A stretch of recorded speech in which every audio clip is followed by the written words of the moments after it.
गरीब नवाज रहमतुल्लाह अलैह का एक्ट गवर्नमेंट ऑफ इंडिया पास कर रही थी, एक्ट नंबर 36 1955।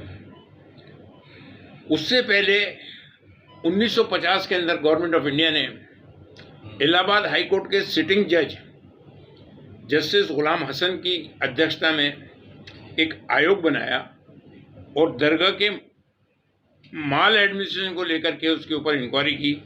उसके अंदर जब उन्होंने यहाँ आकर के पूरी जानकारी ली, खोजबीन की, मालूमात की, डॉक्यूमेंट्स देके और पुराने दस्तावेज की रोशनी के अंदर उन्होंने जो अपनी रिपोर्ट सबमिट की, वो गवर्नमेंट ऑफ इंडिया के पटल पे है 1950 के में। ये इंक्वायरी कमेटी रिपोर्ट है, ये इसका लेना चाहे आप फोटो ले सकते हैं। इसका पेज नंबर 18 के ऊपर बिल्कुल क्लियर कट वर्डिंग्स हैं कि उस ज़माने में ये सब कच्चा था। जब गरीब नवाज रहमतुल्लाह अलैह तशरीफ लाए, उस ज़माने में ये कच्चा मैदान था, उसके अंदर उनकी कब्र थी।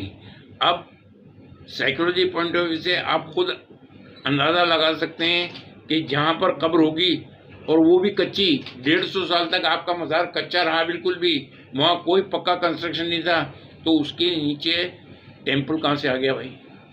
पहली चीज़।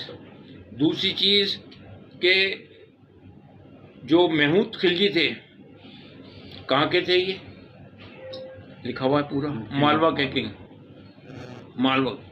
उन्होंने जब अजमेर पर कब्जा किया तो उन्होंने अपनी तरफ से जो एडमिनिस्ट्रेशन चलाया, उसके अंदर गरीब नवाज के खलीफा की दरगाह है नागौर शरीफ के अंदर, सूफी अहमदुद्दीन सुल्तान तारिकीन रहमतुल्लाह। उनके पड़पोते जो थे वो ख्वाजा हुसैन नागौरी नाम से जाने जाते थे। उनसे उस महमूद खिलजी की बहुत ज़्यादा अकीदत थी, तो किसी फंक्शन के अंदर उनको उन्होंने खूब इनाम वगैरह दिए, तो उन्होंने उस पैसे को यहाँ ला करके ख्वाजा साहब का गुंबद बनाया, ये जो जिसको आप जन्नती दरवाज़ा कहते हैं वो बनाए, और जो कच्चे मज़ार थे उसको पक्का किया।